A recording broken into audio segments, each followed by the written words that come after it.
I think the people of this country have had enough of experts. The science has If you changed. count the legal votes, I easily win. Go for a short It is drive to see if I can drive get safely. Brexit done. This candle smells like my vagina. It's supposed to I be shouldn't market be up support. here. What I should be doing back in there? school on the other side of the ocean.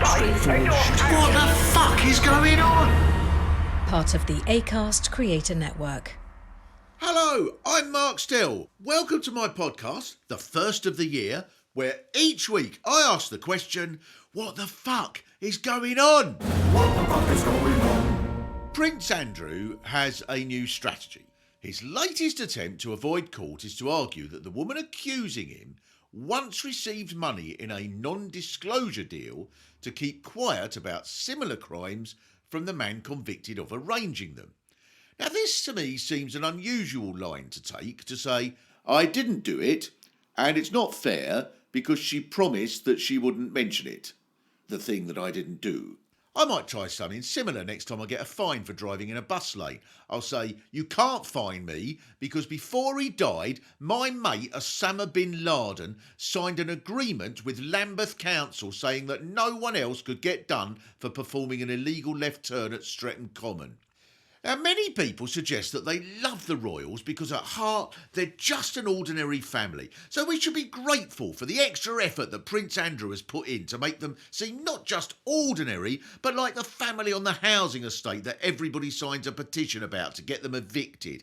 If they'd been on the Jeremy Kyle show, their title along the bottom would have gone on for 20 minutes, starting, son involved with sex gang that was put in jail after dad married teenager while having affair with woman he eventually married after first one crashed in car, grandkids cut off after fleeing to Canada, calling family racist on TV. If they did live in a normal street, all the neighbours would whisper to each other, they were at it again last night, keeping us awake, shooting partridges till 2 a.m, riding around in a coach and horses, stairwells littered with paintbrushes and tipped up easels and empty tubes of oil paint that they never clear up where they've been posing for their portraits. Last night they were making a terrible racket again. I banged on the wall. I said, turn that bloody clarion down. And there's people coming in and out at all hours of the day and night. Butlers, equerries, valets. Nicholas Witchell stood at the doorstep with a camera crew. And the state of their garden, an upside-down throne, gold carriages missing their wheels, been there for 6 months they have. Oh, I expect the next story will be that Andrew has been training the corgis to go dogfighting in the grounds of Balmoral, and he'll invite his mates over and they'll stand in the woods betting and shouting, go on, digger, use your teeth, son! And then he'll be exposed selling iPads that he robbed from PC World after he was caught because the CCTV footage showed him using a Range Rover with an HRH1 number plate as his getaway car, and the security guard identified him because Andrew demanded he stood up and saluted him even though he was tied to a chair. But his defence team will argue the case should be thrown out because the store once signed a non-disclosure deal with Crazy Ernie, who's doing 25 years for trying to blow up the Bank of England. But Andrew will clear it all up in an interview on Newsnight in which he explains he only went round the pubs of Windsor selling the iPads because he needed to explain to the bar staff face to face that he wasn't going to buy their crisps anymore.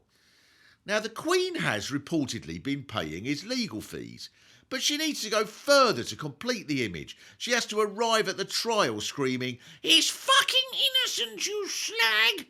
While William yells, do you want some? Do you? You? Outside now! To the judge for asking him to put out his cigarette and turn off his motorbike in the courtroom. So now, Andrew's defence team must be terrified. If this case does go to court, what's he going to say? Right, I've got a great defence. The reason I don't remember having sex with her is it's because I've had sex with so many other 17-year-olds. Maybe he'll say that he can't have asked anyone for sex because he has a condition that means he can't say the letter S.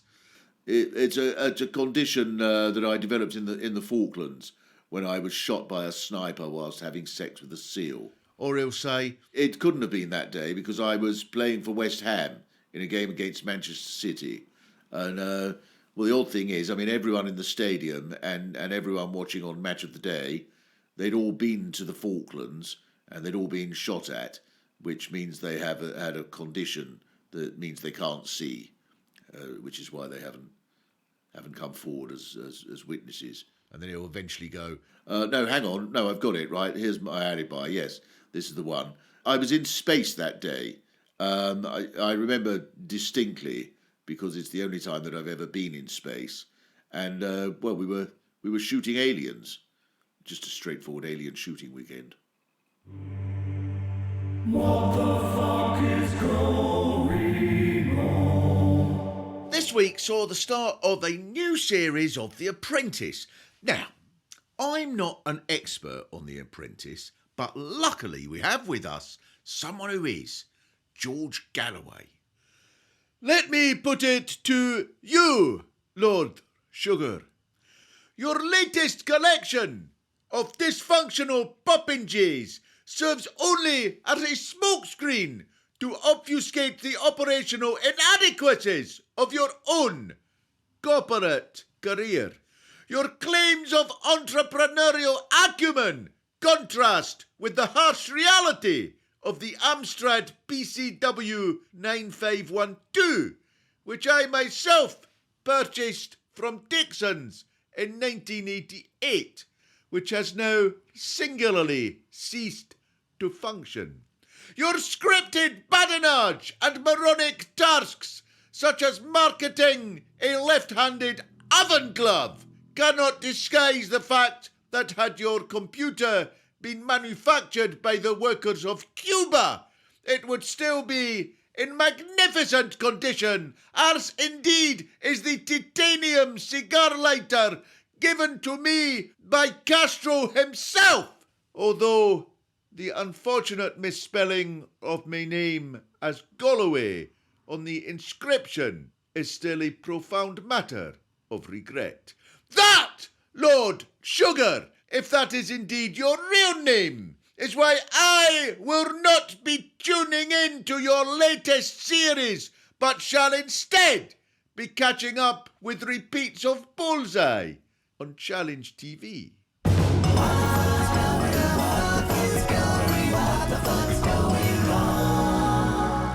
Now, as we all know, it is impossible to even have a chance of finding out what the fuck is going on in this world without expert assistance. And I am very, very lucky to have with me today Rosie Holt, someone who probably we ought to have been clapping on a Thursday night because she kept a lot of us sane during the lockdown with her funny little films that she put online on the internet that many... I'm always staggered by it. I was thinking, oh, I wonder how many people have seen it. And you look at Rosie's things and it's like 85 billion people have seen it and things like that.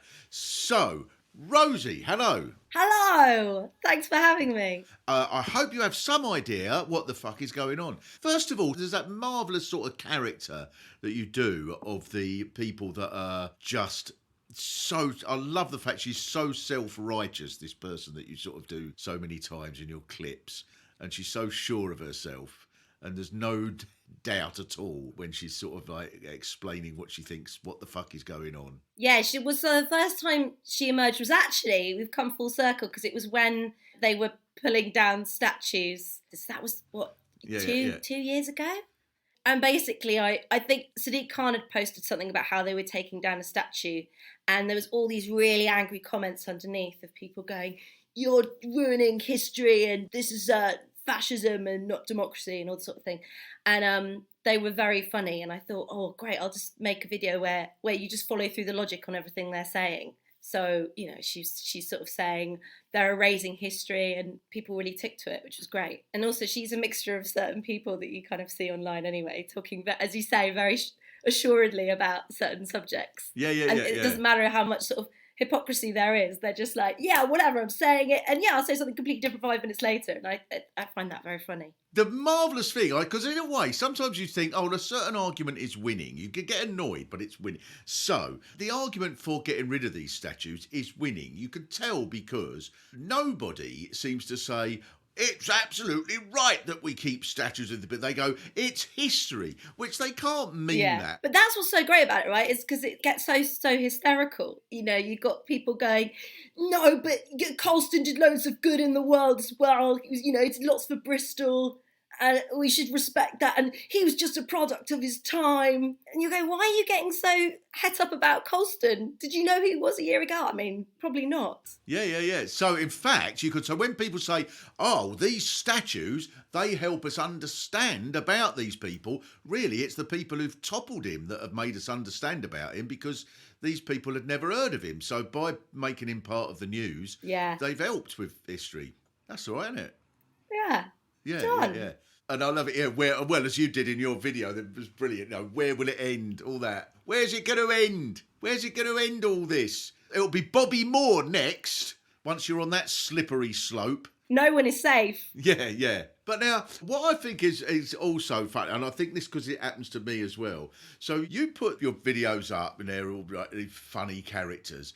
And then I noticed, just especially the other day, you got like quite a lot of people that take it literally. But that's the thing, isn't it? Sometimes, like, I don't know if you've got this, but I've sometimes got really reproachful tweets going, you shouldn't have tricked us and you should have made it obvious. It's satire. And you go, but I wasn't trying to trick you. I remember I did this one, there was this anti-masker put up this very earnest video where she said, first time shopping without a mask. And she put up this video and she goes, I've just been in Tesco's and everyone was looking at me and judging me and I've never felt so uncomfortable in all my life. Right. So I put this one sort of doing the same thing, but she was going, I went into the supermarket and everyone was chanting, unclean, unclean. And this man came up to me and he put a bell round my neck, presumably to warn the people in the frozen food aisle I was coming. And people were so angry. They were like, how dare you, who's right to put that bell round your neck?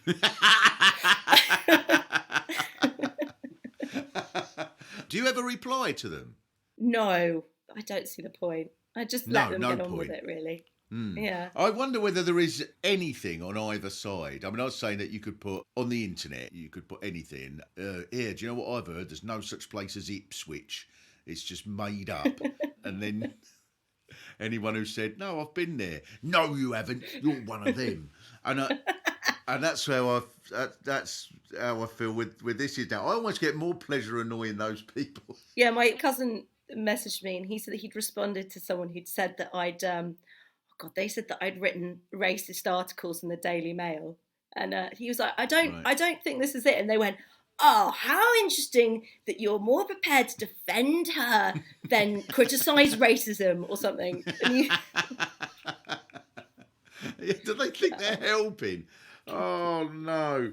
Anyway, this is why we have to ask what the fuck is going on. No, what the fuck is going on? Now, what the fuck is going on with this bloke? He's brilliant. So this guy, Andrew Rossendale, I think I've got the name right, is the Conservative MP who, and every now and again you get one of these people makes a statement like this, and it's marvellous. He has announced that, or asked why the BBC will not play the national anthem every day as the BBC shuts down, as a mark of patriotism.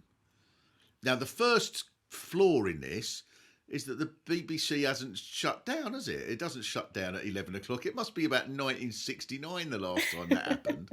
He's not watched telly in the last 50 years. Yeah. Also, our national anthem is so shit. I mean, it's so dirgy. I think it's quite, I don't know, to kind of go, oh, let's sing this wonderful anthem because it will, I think, didn't you say it will bring stability to the country?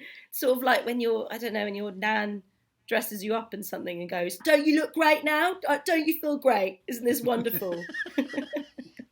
It's like, why are you trying to inflict this terrible song on everyone? Well, yes, we could argue that it's patriotic to not ever sing the national anthem. So it should never, ever be played. And in fact, it's the patriotic duty of every sports person and every person at the cenotaph when the national anthem's being played to make loud farting noises. Yeah. Corbyn's problem was that he sort of half mumbled a bit of the national anthem, but he should have just said shit, fuck, wank all the way through it if he was really patriotic. I'd have loved it if Corbyn had done fart noises.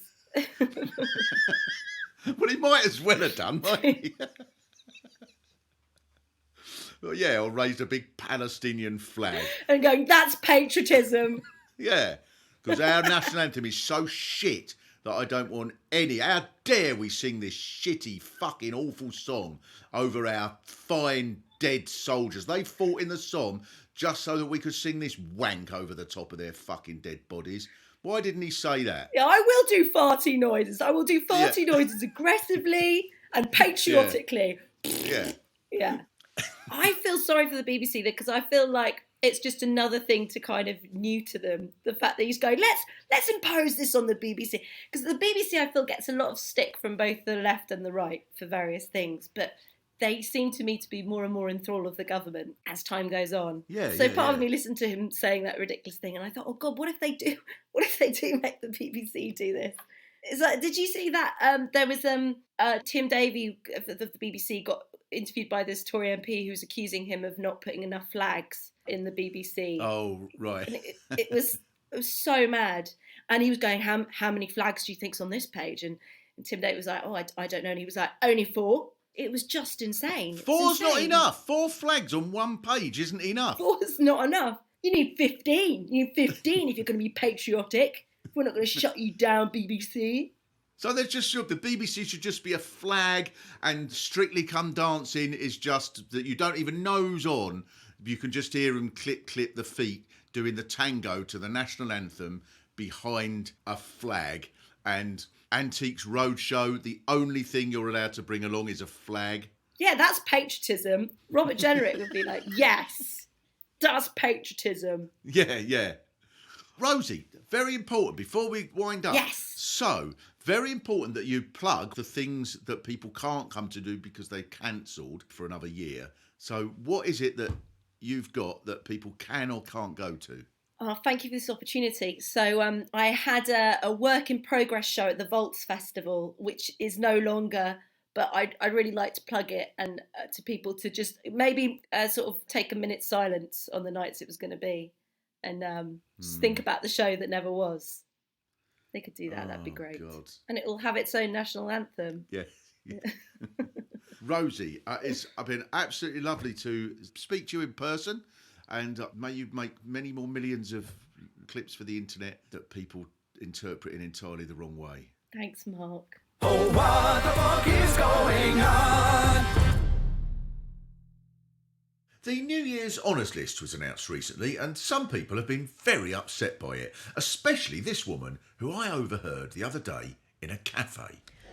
Well, I'm absolutely furious. I thought that honours were supposed to be given to people who deserve it, but now I find out they've given an MBE to Joanna from the North Homewood Mums WhatsApp group just because she raised £9 million for starving children in Afghanistan. And frankly, it's not the amount that matters, it's the effort. Our daughter Nectarine raised £15 by setting up a stall and selling 1 kombucha drink to the gardener. We took it out of his wages. And it's a very deserving cause because it's for Nectarine's iPhone 13 fund. But does she get an MBE? No. And I don't like to blow my own trumpet, but I sent £55 to Albania last year.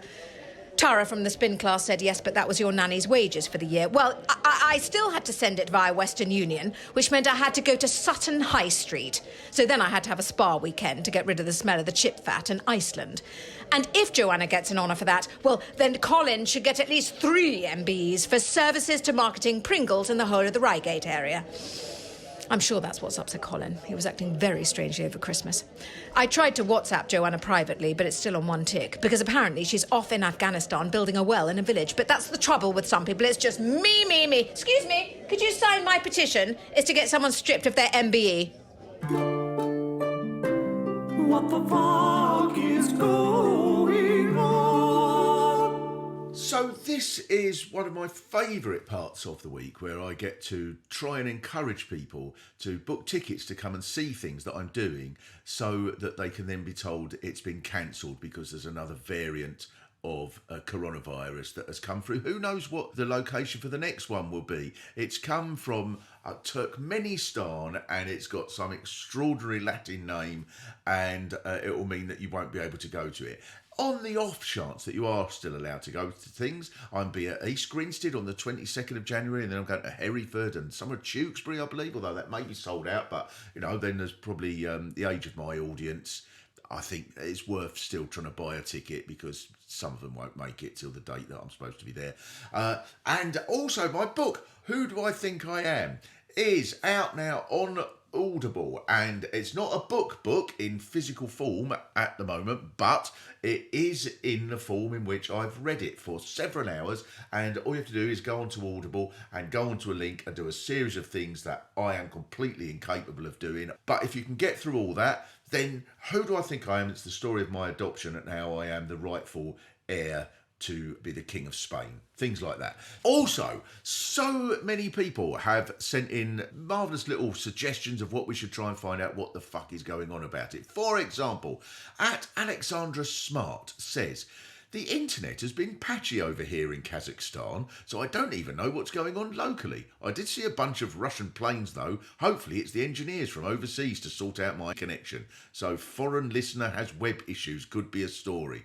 Excellent, Alexandra Smart. Well, we can enlighten you a little bit as to what the fuck is going on in Kazakhstan, which is that Tony Blair, and maybe this is why he's been given a knighthood, he was being paid hundreds of thousands of pounds a time to advise the government of Kazakhstan. So it may well be that the heads of Kazakhstan said, I just don't know what to do. And Blair went, he's not averse to invading somebody. Maybe he's made out that some local area of Kazakhstan has been breeding Tyrannosaurus rexes of mass destruction, and the only possible thing to do is to bomb the place. That's probably what's happening. But does the mainstream media admit to that? No. Ben Keating, a friend of the show @BenKeat1988, says, why is the Pope insisting to offend every pet owner in the world that having baby rabbits is inferior to having crying, nappy-soiling little tots? Well, I think that what Ben is referring to here is the fact that the Pope has said that women who have pets rather than children are being selfish. Now, there's a number of things that are quite marvellous about this. First of all, this Pope is so immensely popular because he's such a liberal Pope, which to a certain extent is true, but he's still a Pope. And so people who think, I expect this Pope will probably, he'll probably be so liberal he won't really believe in God. He's probably a big feminist campaigner, and I expect to see him in the Gay Pride March next year in Brighton. He's not that liberal. He's still sort of slightly on the conservative end of society when it comes to social issues, in that he thinks that the role of women is just to take on sperm that has been provided by God to just shovel out as many kids as possible, because that's what it says somewhere in an unspecified bit of the Bible.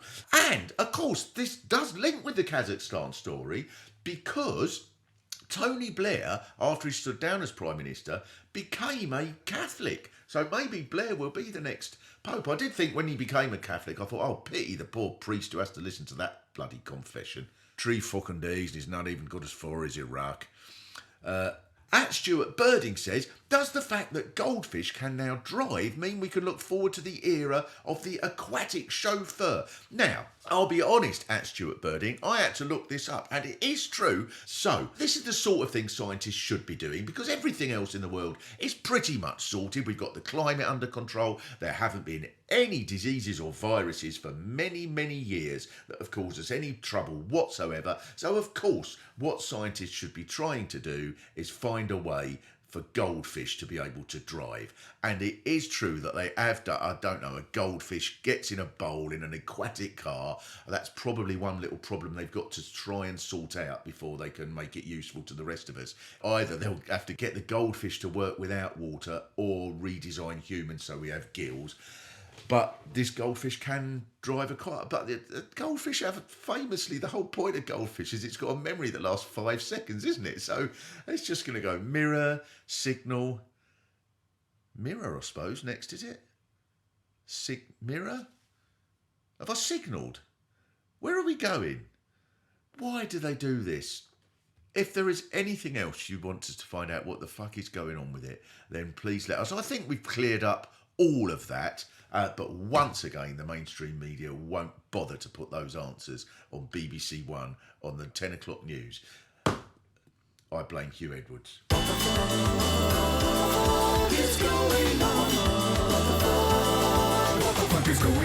Now, it is impossible to know what the fuck fuck is going on unless you listen to all sorts of different opinions. And we're very lucky to have with us someone who is the master of gently teasing out those opinions, talk show host Mike Concrete. Right, now we've got with us Patricia Mountford. Is that how you say it these days? I can't keep up. She's a librarian who's part of a scheme to encourage more women to use libraries, heaven help us. So what's your problem with men then, love? I don't have a problem with men, but we do find that women have certain difficulties in accessing libraries, particularly with childcare issues. And so you want to stop men reading, is that it? well, no, we want as many people to read as possible. The benefits of reading... OK, let me put it another way. Where's your husband? He's got to go hungry, has he, while you're doing this campaign of yours? Well, my husband's very supportive of... Are there going to be any Formula One cars in this library of yours? I'm sorry? Will there, or will there not, be any Formula One cars in this library of yours? I don't understand Right, we'll make it simple. Would you, or would you not, have a Red Bull 1.6 litre direct injection V6 turbocharged engine racing car in your library, yes or no? Well, no, because a Formula One car isn't a book. Yes, it is. Thanks, Treacle. That's enough of that, Harridan. Back to Greenham Common, I expect. No wonder we lost the Ashes. Here's Right Said Fred with the City News. What the fuck is going on? Now, if you are to make a really serious effort, a truly serious effort, to work out what the fuck is going on, you need to get a breadth of viewpoints across the generations, and that's why some years ago I bred someone that would be able to help me in that endeavour. Elliot Steele, how are you today? Hello. I'm very well, thank you. And full of enthusiasm. And you did about 15 different martial arts classes yesterday, I think. Well, I went to Jiu-Jitsu and Muay Thai. Right. Do you forget sometimes which one's which and kick someone in the wrong direction and get disqualified and have to go and sit in a hill in Tibet?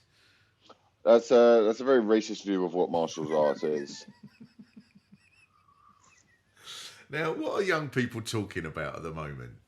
We're all trying to overthrow our generation's Margaret Thatcher, Molly May. Right, okay. And what's she done? Well, so do you know who Molly May is? No. So do you know Tommy Fury? No. Do you know Love Island? Yes. All right, do you know Tyson Fury? Yes, I'm very familiar with Tyson Fury. Tyson Fury has a brother called Tommy Fury. Oh, right, yes. And he was on Love Island. He was on Love Island. Oh, okay. Oh, yes. I've heard you talk about this now, yeah. I remember this, yeah. And he ended up with Molly May on the show. Now, whenever someone comes off Love Island, they get a deal with a clothing brand like Boohoo or Pretty Little Thing or something like that. Right. And basically what these companies do is near enough slave labor to make the clothes and then pay like an influencer, someone like Molly May, like £500,000-600,000 to be like an ambassador or like a made up job on the company. Right. So this is if you want a product that you sell on YouTube? No, like if you were selling something on Instagram, it's a very big brand, Pretty Little Thing. It's like It's like what girls who drink at like an All Bar One would wear or something. Like, do you know what I mean? Right. Like really kind of like basic bitch stuff, which is kind of what they sell on. But there's a lot of basic bitches out there, so that's why they do well. Okay, should I be fine with this phrase? It's a phrase. It's a term. Basic bitch. It's not. It's not like It's okay. I don't suddenly find that I've got 8 million people on a petition calling for me to be deported. Well, no, but that'd be for something else. All right then, basic bitch, yes. Yeah. But that's a genuine phrase. I'm really not in my comfort zone here. Yes, okay. I'm quite proud that I could turn YouTube on. I don't know who the influencers are. I think she's not even on YouTube. What the fuck are you on about, YouTube? I thought for me, a YouTube influencer is someone who can come round and turn it on for me. I never mentioned YouTube. Oh, you said she was an influencer. Yeah, but they're like on Instagram and things like that. They can be on YouTube, but she's not YouTube. Oh right, she's an Instagram influencer. Yeah. Right. Okay. And she then did this podcast. Oh right, yes. Where The guy on it who was doing the podcast, I don't know, but I think should also... Stephen someone from the Dragon's Den. Is that who it was? I think so, yeah. Okay, well, good that we have a name, because I'd quite like it if something was thrown at him at some point. Okay. She basically went on this podcast and did that sort of classic Tory thing of going like, oh, we've all got 24 hours in a day, so, you know, I just work hard, and that's why where I am, and a lot of people aren't where they are, because they don't work hard.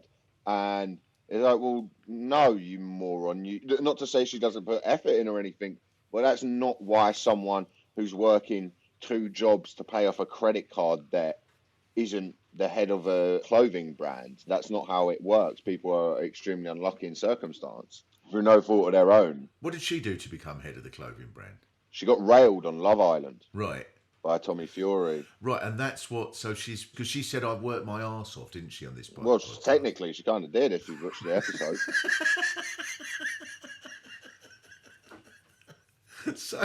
So let's leave her alone then. That's this week with me. Yes, it's fair enough. Leave Molly alone. Yeah, she's an idiot. It's not her fault, but she's an idiot. Yeah.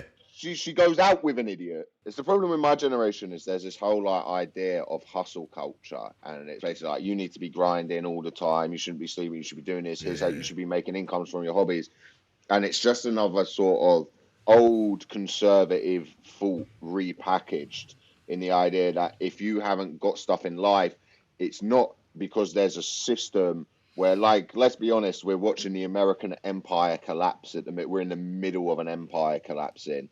The planet is about to melt. But if you haven't got what you want, it's not the fault of those things. It's because you didn't try hard enough, which is a really silly rhetoric. But that Stephen guy on the thingy, he was like, oh my God, that's so true. And it's like, no, it isn't, you fucking idiot. If you're going to have a podcast and someone comes on and is a fucking idiot, she's allowed to be a fucking idiot, but you're even worse for allowing her to be a fucking idiot on your podcast. You should go, that. I see what you're trying to say, but that's not quite true. There's socio-economic factors in this. As someone who owns a business, I know this. But he's clearly a fucking idiot as well. So he should be getting more flack, in my opinion.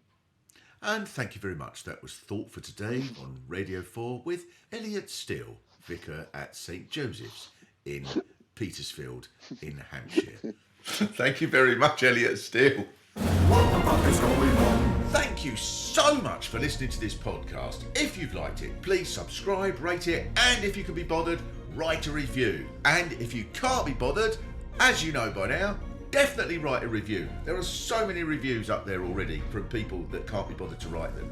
And if there's anything at all that you think I should be finding out what the fuck is going on with it, please send me a message on Twitter at WTFisGoingOnPod, and we will do our best to look at all the messages that you send. We'll do so well that we absolutely promise we will look at all of them. What the Fuck Is Going On was hosted by me, Mark Steele, with my guests Rosie Holt and Elliot Steele. Voices by Sarah Alexander and Pete Sinclair.